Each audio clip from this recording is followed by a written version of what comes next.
came up with a border security bill, which I supported. And that bill would have put 1,500 more border agents on the border to help those folks who are working there right now overtime, trying to do their job. It would have allowed us to stem the flow of fentanyl coming into the United States.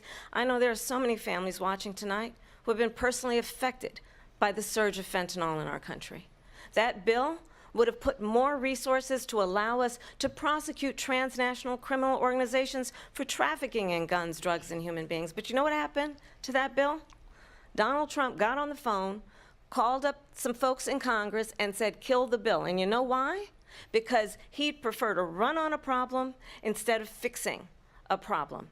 And understand, this comes at a time where the people of our country actually need a leader who engages in solutions, who actually addresses the problems at hand.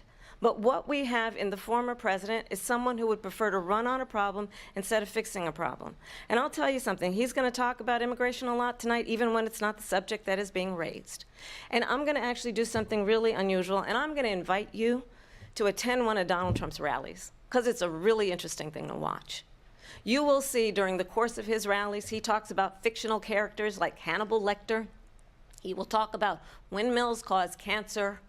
And what you will also notice is that people start leaving his rallies early out of exhaustion and boredom.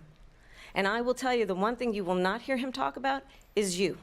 You will not hear him talk about your needs, your dreams, and your desires.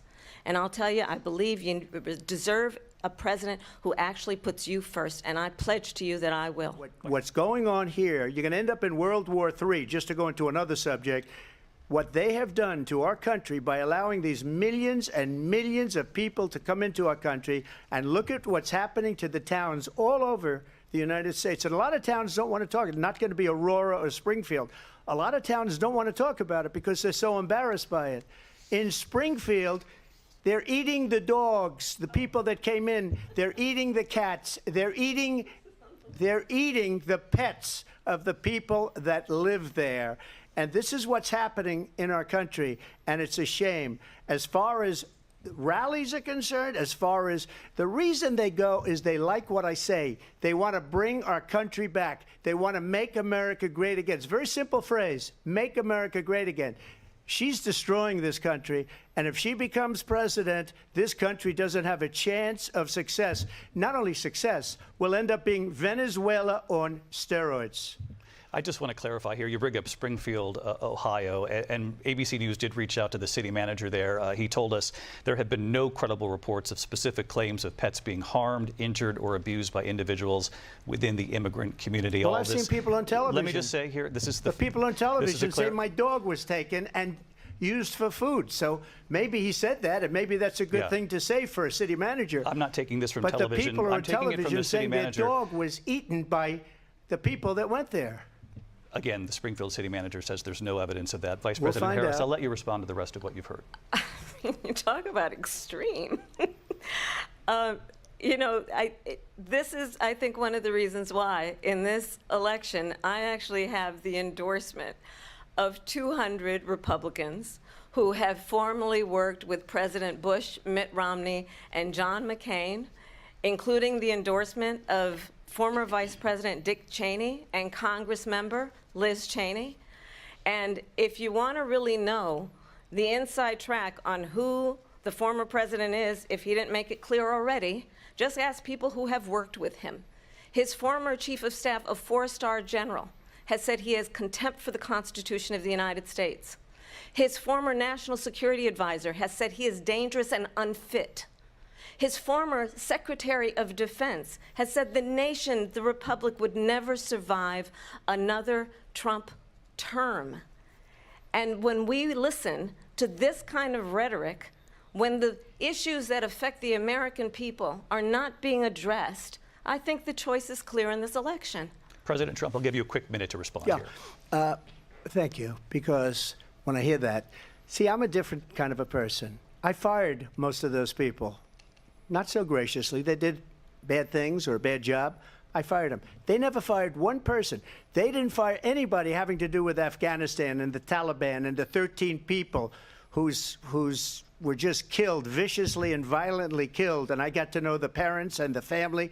They didn't fire. They should have fired all those generals, all those top people, because that was one of the most incompetently handled situations anybody has ever seen.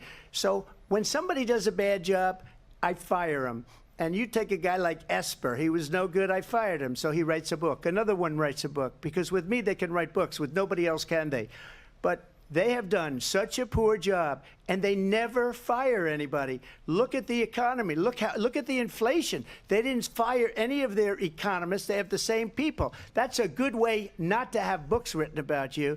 But just to finish, I got more votes than any Republican in history by far. In fact, I got more votes than any president, sitting president, in history by far. Let me continue on immigration. It was what you wanted to talk about earlier, so let's get back to your deportation proposal that the vice president has reacted to as well. President Trump, you call this the largest domestic deportation operation in the history of our country. You say you would use the National Guard. You say if things get out of control, you'd have no problem using the U.S. military. Police, yes. You also said you would use local police. How would you deport 11 million undocumented immigrants? I know you believe that number is much higher. Take us through this. What does this look like? Will authorities be going door to door in this country? Yeah, it is much higher because of them. They allowed criminals, many millions of criminals. They allowed terrorists. They allowed common street criminals. They allowed people to come in, drug dealers, to come into our country. And they're now in the United States and told by their countries like Venezuela, don't ever come back or we're going to kill you. Do you know that crime in Venezuela and crime in countries all over the world is way down? You know why? Because they've taken their criminals off the street and they've given them to her to put into our country.